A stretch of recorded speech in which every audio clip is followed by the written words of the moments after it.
Hello everyone, good morning. সবাই কেমন আছো? আশা করি সবাই খুব ভালো আছো। আজকে আমি সকাল সকাল উঠে পড়েছি ওই 6টার সময়। তো মা আমাকে ডাকলো, ঘুম থেকে ডেকে বলল যে গিয়ে টিফিনটা করে নে, আমি বাবুকে ধরছি। কারণ বাবু একটু কান্নাকাটি করছিল সেই জন্য, আর আমার খিদেও পেয়েছিল।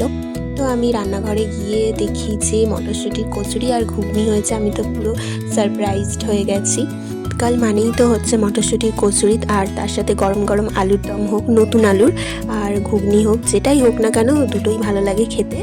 আর এই যে কচুরির মধ্যে পুরো মটরশুঁটির স্টাফিংস ভর্তি, তার সাথে ধোঁয়া ওঠা ঘুগনি, দুটোই কিন্তু অসাধারণ হয়েছে। আর বাবার হাতে রান্না মানেই তো স্পেশাল একদম। তো আমার দারুণ লেগেছে। ঘুম থেকে উঠেই বাবার হাতে এরকম স্পেশাল ব্রেকফাস্ট দেখেই মন ভালো হয়ে যায়। মটরশুঁটির কচুরি গরমকালেও খাওয়া যায়, কিন্তু শীতকালে খাওয়ার মজাই আলাদা। আর তারপরে এরকম ফুলকো ফুলকো গরম গরম কচুরি। শীতকালে মটরশুঁটির কচুরি কে কে বানিয়ে খেলে আমাকে কমেন্ট করে জানিও কিন্তু।